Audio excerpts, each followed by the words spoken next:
The rhythmic thud of the knife on the cutting board filled the small kitchen as the two women resumed their work. "Put it in," Lyhoaica instructed, her voice calm amidst the culinary symphony. "Let me light the fire now. You slice the onions, and I'll slice the meat." Their roles were clearly defined, a harmonious dance of efficiency honed by years of shared tasks. The sizzle of oil heating in the pan soon joined the orchestra of sounds, a prelude to the fragrant alchemy that would transform humble ingredients into a flavorful feast. The smell of fresh meat mingled with the faint sweetness of gac, creating an intriguing aroma. Her friend skillfully peeled the papery skin from the onions, her movements precise and quick. "You peel the skin, and then you slice it. I'll leave half for you to eat, Mom," she said, always thinking of her mother. Lyhoaica, initially touched, considered the practicality. "Yes, from the beginning, Mom also thought that. But I'm afraid that there's too little left. Or should we just finish it and then go to the market? We'll sell it, and then we'll take the money to buy another piece of meat." The notion of scarcity, a pervasive reality for many rural families, always weighed heavily. Every resource was carefully managed, every penny accounted for. Her friend, understanding, conceded. "Yes, then, Mom, remember to buy it later, Mom. Just eat and drink economically, it will affect your health." It was a gentle reminder that health was paramount, and even in frugality, one must not neglect sustenance. "Yes, Mom, when I get home, I'll buy it later," she promised, her resolve firm. She then looked at the quantity of shredded meat. "Yes, now I made half, it's too little. I'm afraid it won't be delicious." The desire for quality, even for a simple dish, was strong. "Let me go wash it," she declared, stepping away to prepare the remaining meat. The shared effort and mindful conversation underscored the deep connection between the two women, not just as mother and daughter, but as partners in managing their household and livelihood. The meat, simmering gently, released a savory steam that mingled with the sweet scent of gac, creating a unique culinary bouquet. "Let me peel it so it's cooked." "Is it cooked yet, Mom?" her friend asked, carefully tending to the pot. Lyhoaica inspected the meat, her seasoned eye quickly assessing its readiness. "This meat is probably cooked, baby. Take it out." With practiced hands, they transferred the tender meat to a bowl. "Then let me fry the onions," her friend offered, eager to contribute. "Yes, let me do it," Lyhoaica agreed, gesturing for her to continue.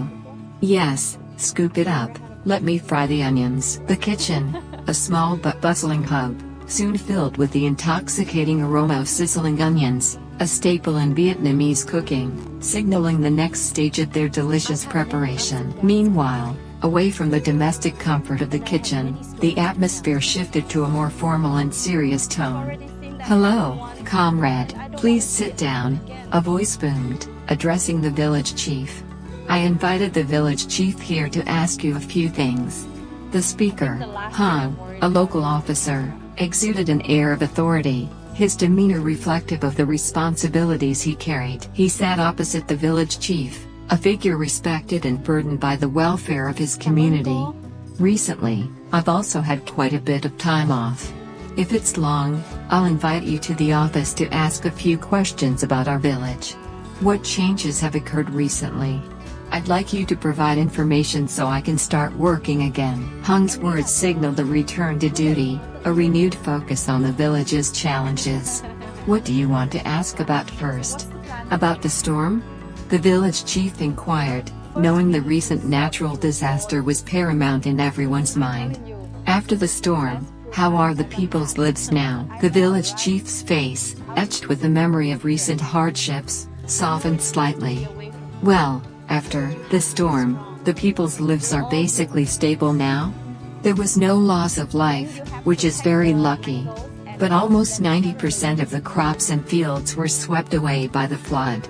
His words painted a stark picture of environmental devastation, a recurring nightmare for agricultural communities in Vietnam, particularly in the central and northern regions prone to typhoons and flash floods. 3 households had their houses and livestock and poultry washed away by landslides. The lucky ones were evacuated in time, so there was no impact on people. The rapid response and community spirit during such crises are often commendable, a testament to deep-rooted communal bonds. Also, fortunately, the party and the state, large enterprises, and philanthropists joined hands to help the villagers. Now, the people's lives have gradually stabilized. This network of support, from government aid to corporate social responsibility and individual charity, forms a crucial safety net. The sheer scale of destruction, however, leaves a lasting scar, demanding continuous recovery efforts. No loss of life is very lucky, Hung reiterated, acknowledging the paramount importance of human lives. As long as people are alive, everything is still there. The sentiment was profound, reflecting a core philosophy in facing adversity. That's right, brother. Luckily, there was no loss of life, but crops and food are gone now. The economic impact, though less immediate than personal tragedy, was devastating. For subsistence farmers, the loss of a harvest meant months of hardship and food insecurity. The people also really appreciate what the philanthropists and volunteers have given them. The people here appreciate every bottle of water and every package of noodles. In times of extreme need, the simplest provisions become invaluable, symbols of hope and compassion. Well, they have lost everything now. Now, philanthropists give packages of noodles and bottles of water when they are hungry. Surely the people will be very touched. The village chief's voice conveyed the profound gratitude of his community. There are some philanthropists who also want to donate money to rebuild the households that suffered landslides. I also took them to their houses so that they could give them gifts and money to rebuild their houses. Hung nodded, understanding the delicate balance of facilitating aid. For the people, what I did was right. I took them to their places so that they could donate money. How they give money is their business.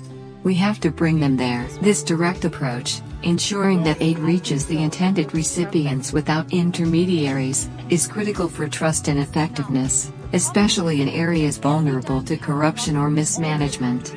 I also think so. I don't dare to receive it directly because now their hearts must be brought to them and given to them in person. For the people, I don't dare to receive it like that. The village chief's cautious integrity highlighted the importance of transparency in humanitarian efforts, a lesson learned from past experiences in post-disaster recovery zones across the world. The impact of typhoons and floods in Vietnam, often exacerbated by climate change, necessitates robust and ethical aid distribution channels. But the girl I introduced to you the other day, why didn't she come with you here? Why did you go alone? Hung asked, recalling a previous encounter. The village chief explained, that girl stayed at home to make statistics about the people's damage to submit to the superiors to see if the superiors have a policy to help the people. This vital administrative task underscores the bureaucratic yet necessary process of disaster relief. Accurate data collection, detailing crop losses, structural damage, and livestock mortality, is essential for effective allocation of government aid and international assistance. That's right, we have to do it.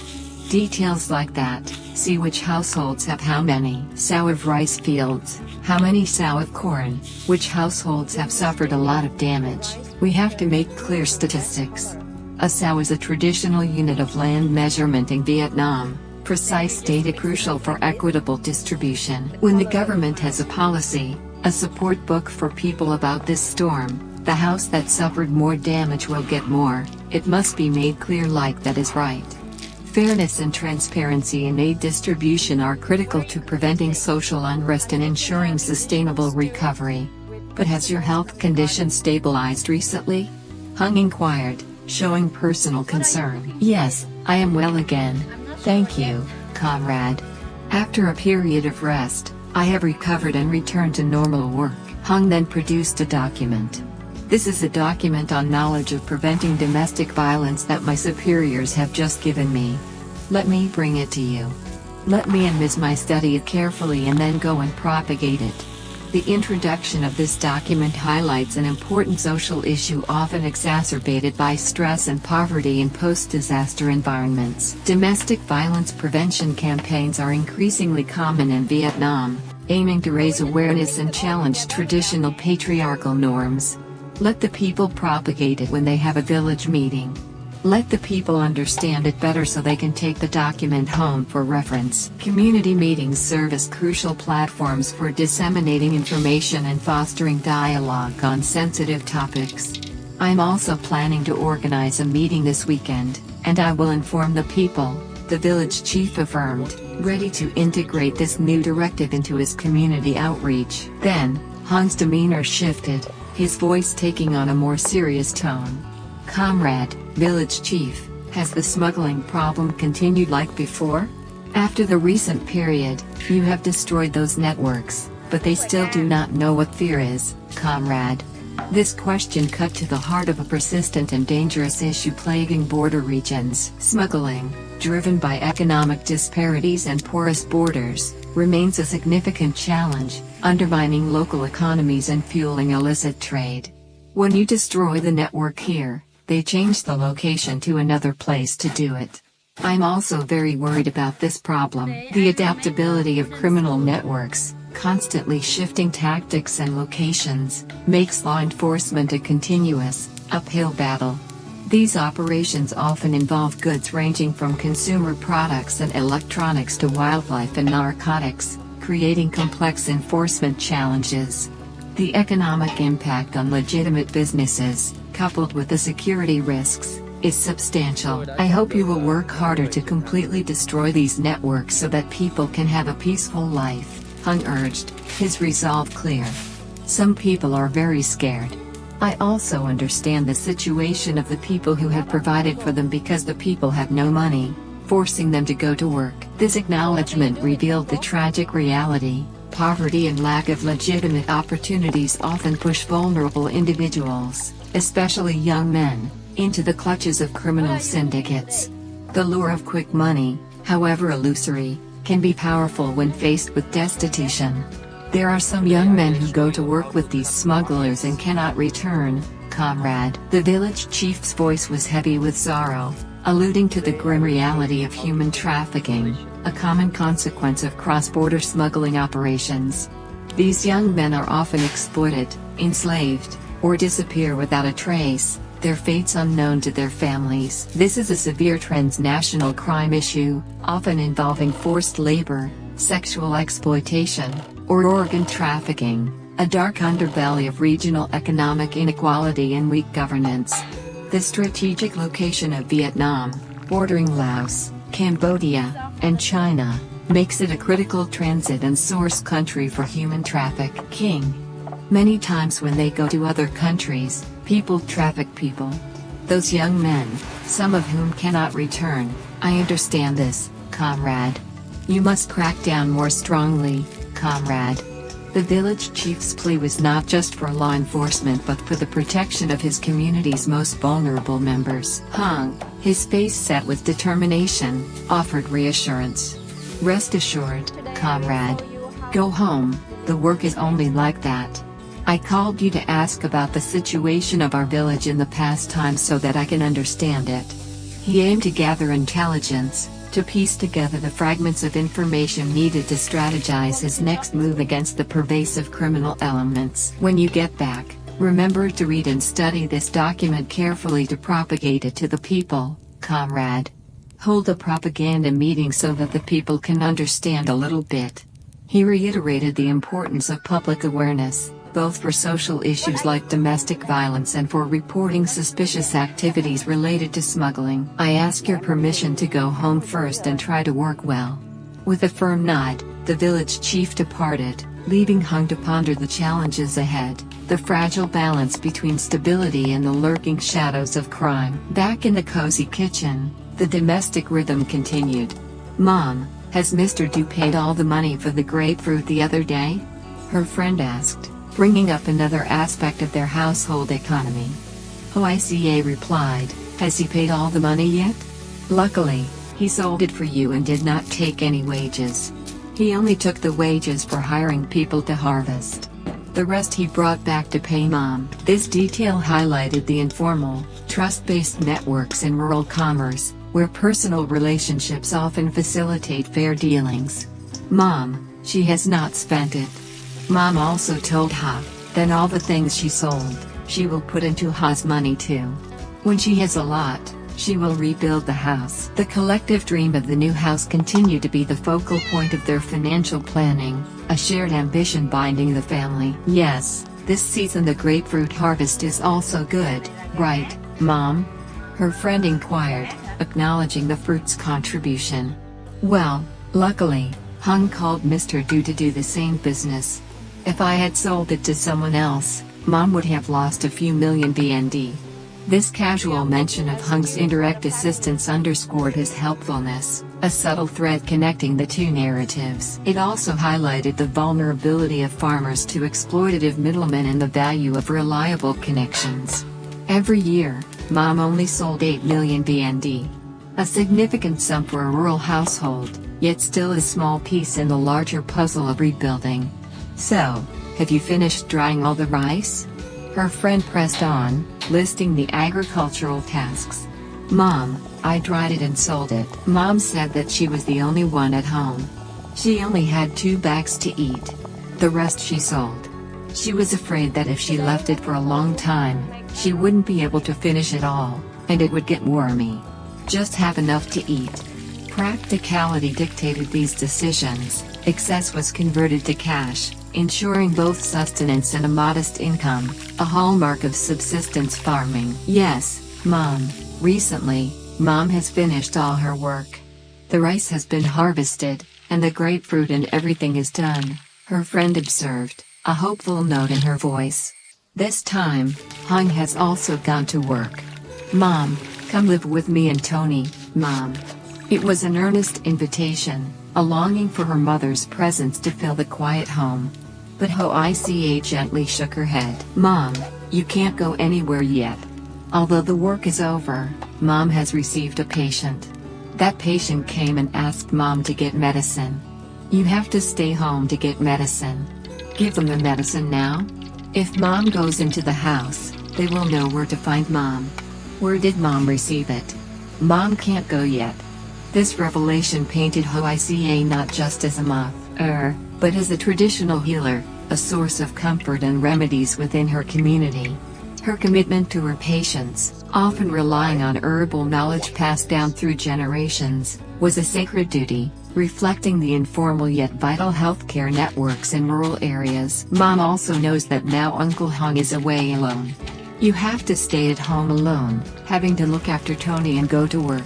Tony is naughty and hyperactive at his age, so it's very hard.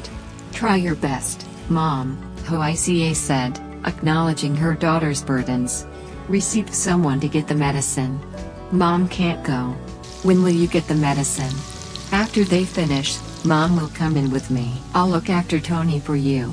Her friend, though understanding, held on to her desire. Yes, no matter how hard it is, I can still do it.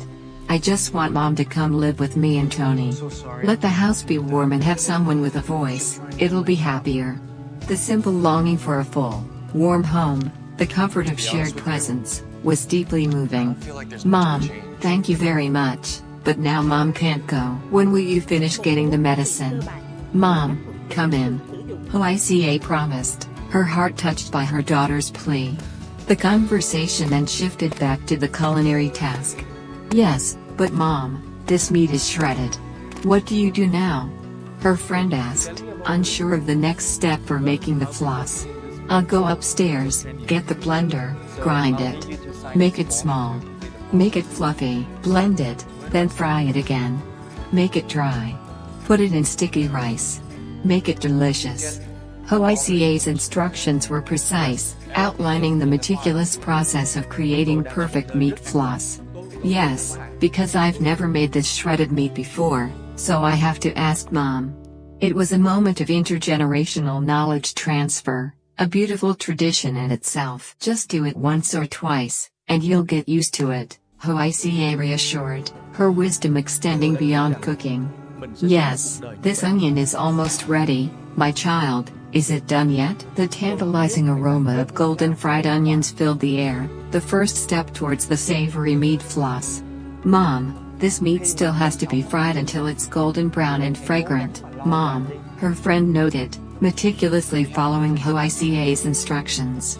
The process was slow, demanding patience and attention, as the finely shredded meat transformed into crispy, savory threads. Finally, after what seemed like an age, the meat floss was ready, a testament to their dedication. A small taste, a moment of anticipation. Yes, it's delicious, Mom. It's delicious, her friend exclaimed, her face lighting up with satisfaction. This will probably be easy to sell. The quality of their labor was evident in the taste. There's a little bit of meat left, Mom, let's eat it for breakfast, she suggested, thinking of a well-deserved treat. No, Lyhoaica gently refused, her mind already on her daughter's family. I'll go to the market to buy meat later, Mom, make this. I'll bring it back for Tony. You can do it later, I'm afraid Mom will be lazy and not make it.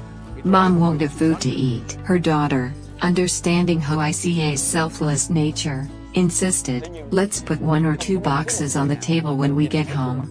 Mom will eat a little bit and sell it, remember to bring Tony's portion. It was a compromise, a small allowance for her mother's well-being. Let's go, Mom will clean up when we get home. With their task completed, the rich scent of gak sticky rice and savory meat floss lingered in the air, promising a successful day of sales. Hours later, the relative tranquility of the day was abruptly shattered. The sharp, urgent ring of a phone cut through the quiet. Comrade, boss Hung, yes, it's me, boss. The voice on the other end was tense, breathless. They've started to act again. Hung's posture stiffened, his eyes narrowing. Though they could only mean one thing, the smugglers. What's the location? He demanded, his voice now devoid of any warmth. The old location, boss. At the old place.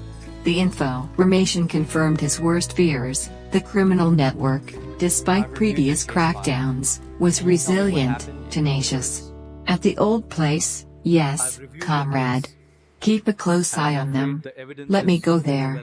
Hung barked, his calm demeanor replaced by focused determination. This was the moment he had been preparing for, the culmination of his inquiries with the village chief and his understanding of the region's vulnerabilities.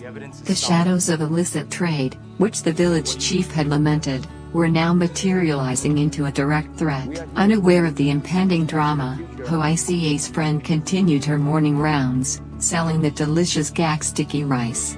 Her basket, now lighter, indicated a good day's business. She approached a small stall. Yes, buy sticky rice for me, sister, 5,000 a box. The transaction was simple, everyday. But the man seemed hesitant, his eyes darting around. He was taking too long. How much is a box of 5,000? This guy is taking so long, I don't know if something happened or if there's a problem. A creeping unease began to settle over her, a premonition that something was amiss. The man's fidgeting, his overly casual demeanor, it all felt wrong. Her instincts, sharpened by life in a place where things were not always as they seemed, told her to be wary. The delay stretched, seconds feeling like minutes. Why is it so long? She wondered, a sense of urgency building within her.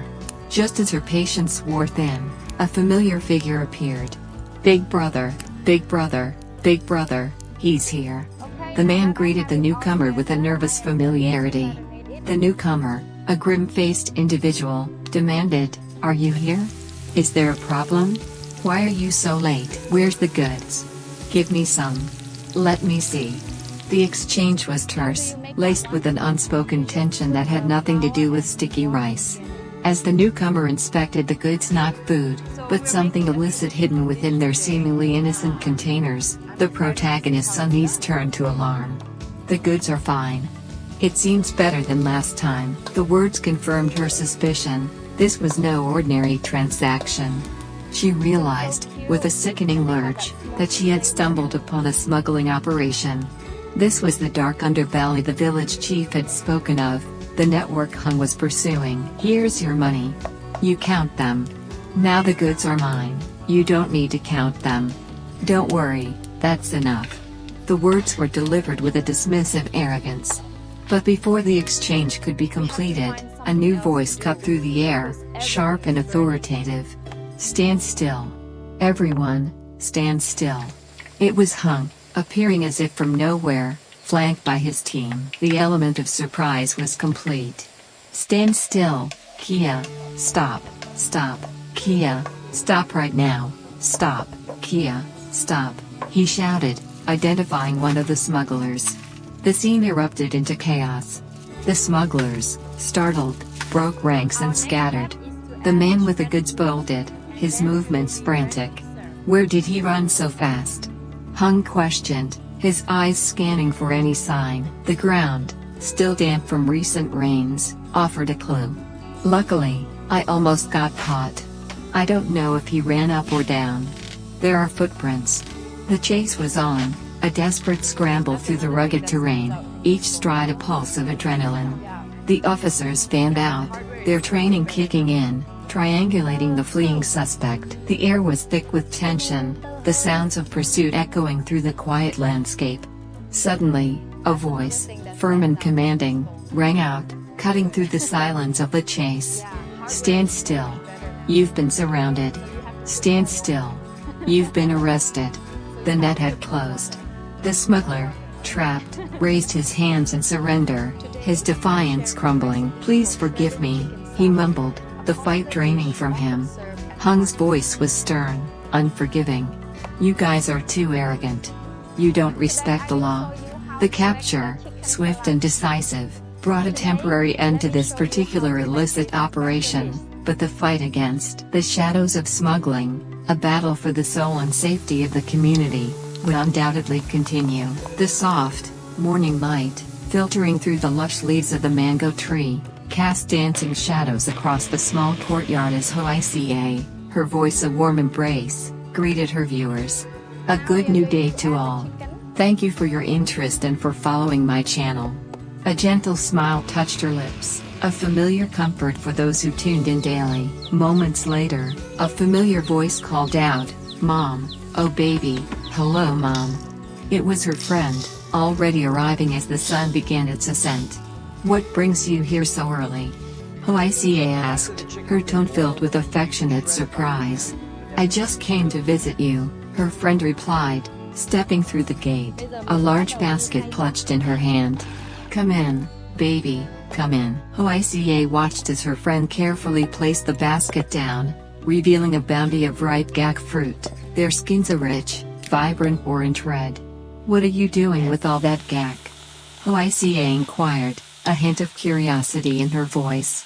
Her friend sighed softly, a common sentiment in rural households where abundance often meant a dilemma. My family has so many ripe gak fruit, Mom, I feel it's a pity to just throw them away. So, I'm making sticky rice with gak fruit to sell. Hoping to earn a little extra income, you know. Her friend explained, her gaze falling upon the crimson jewels. Selling the whole fruit doesn't yield much profit, Mom. But turning it into dishes, that's where the real value lies. Lyhoaica nodded in agreement, her wisdom reflecting years of similar experiences. Yes, that's right, dear.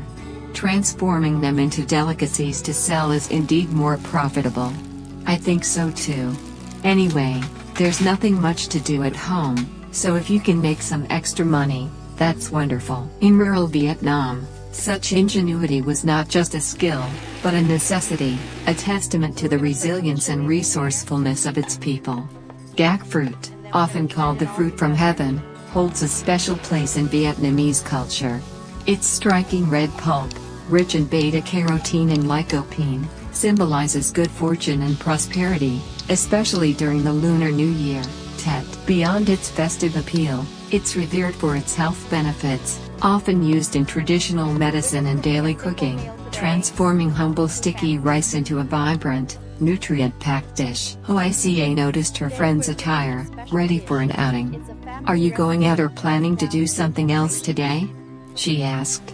I came to visit you, but I was also planning to stop by the meat shop, Her friend replied, a thoughtful expression on her face.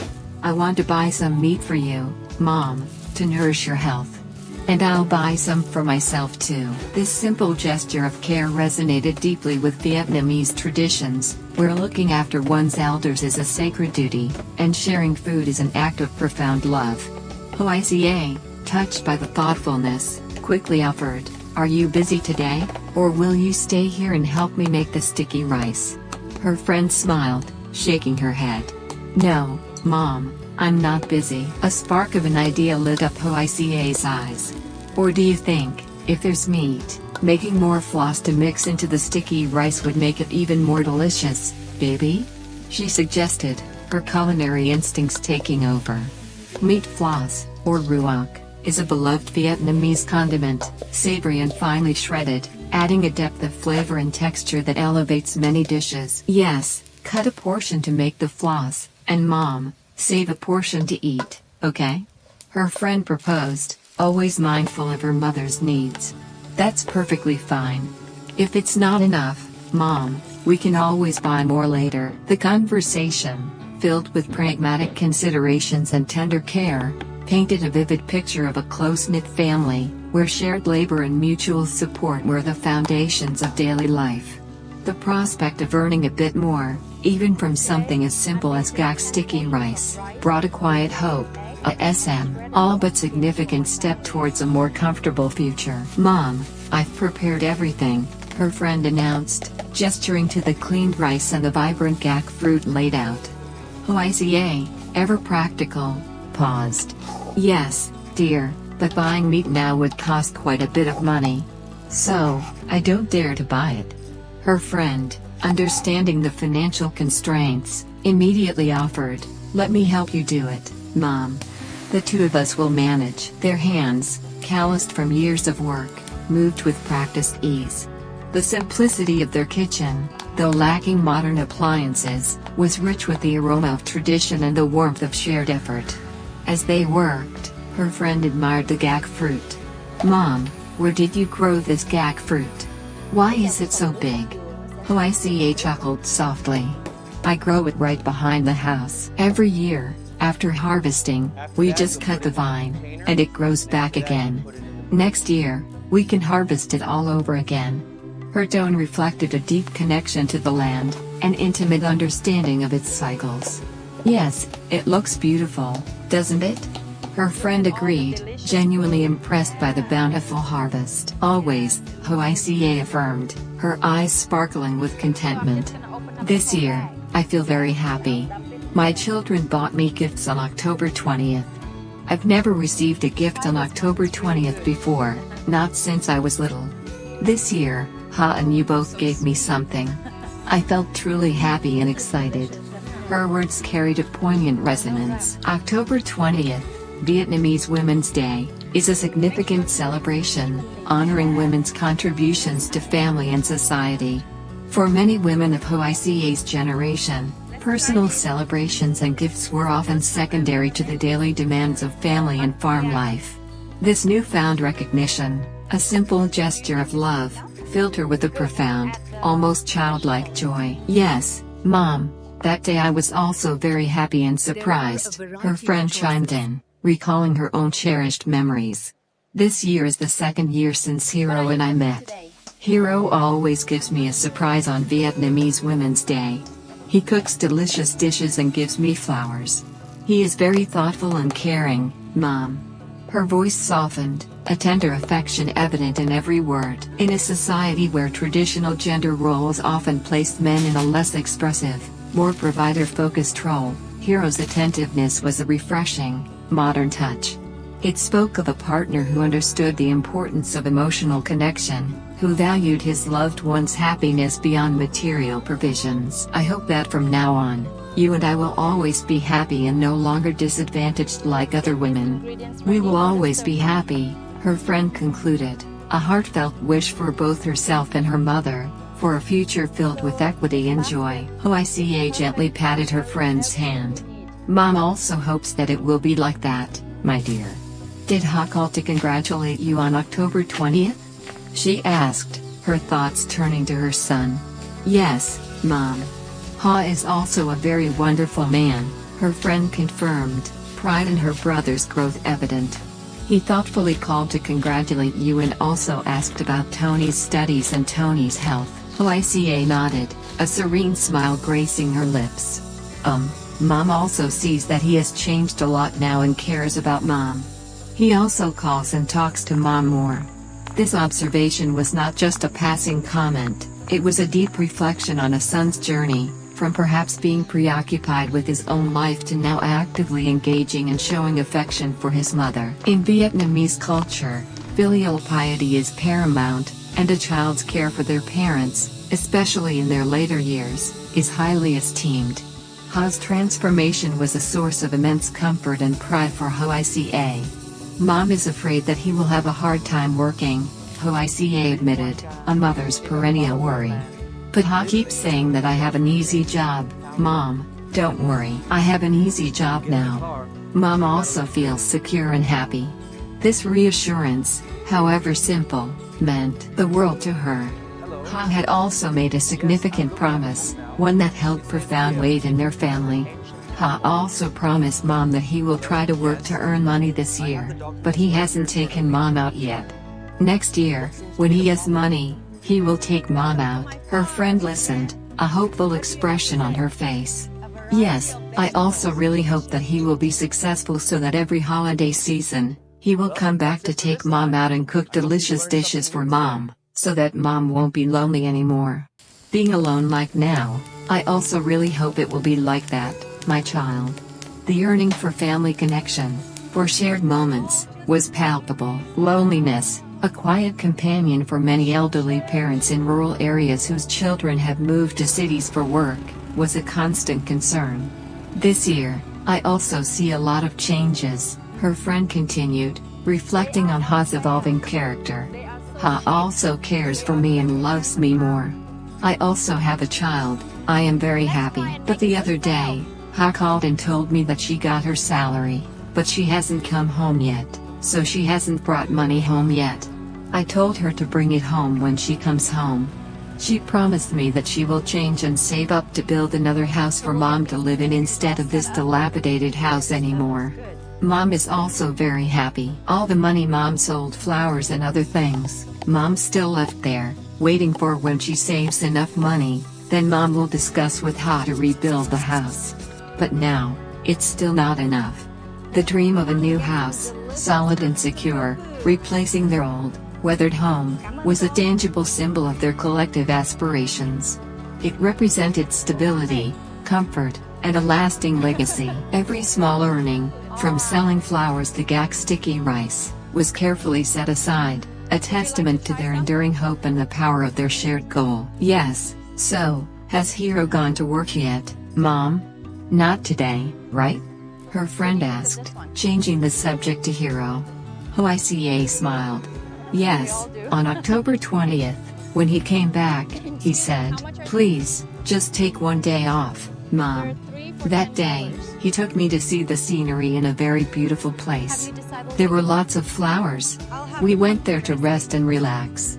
That day was very happy. Her memory of the day was vivid, etched with the joy of shared experience. After coming back, he also packed up his things to return to the office to go to work. Mom. It's so far away on a holiday, but he came back, for him. There was a touch of admiration and sympathy in her voice. Hero's willingness to travel a long distance just for a single day, to bring joy and companionship, highlighted his dedication. I'm also very lucky to meet Hero, who is thoughtful and cares for me like that. Yes, Hero is very thoughtful, always cares for me and Tony, Mom. Her voice grew softer, a slight note of melancholy entering it. But I'm not like that. I'm always dry, not being able to care for him much.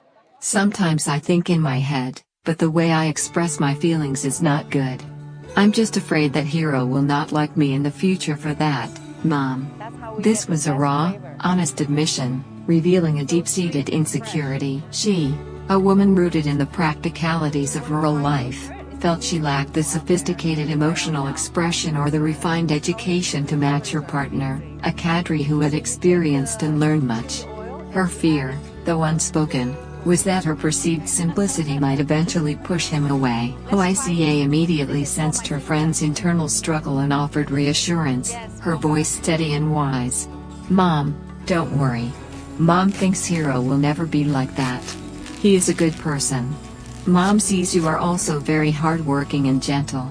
Her words were a bomb, validating her friend's inherent worth. "I am a country person, so I am just that simple, but not like other people. Hero, he gets to eat and study. He is also a cattery.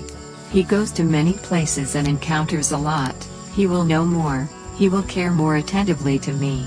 Her friend articulated her insecurities, contrasting her humble origins with Hero's educated background.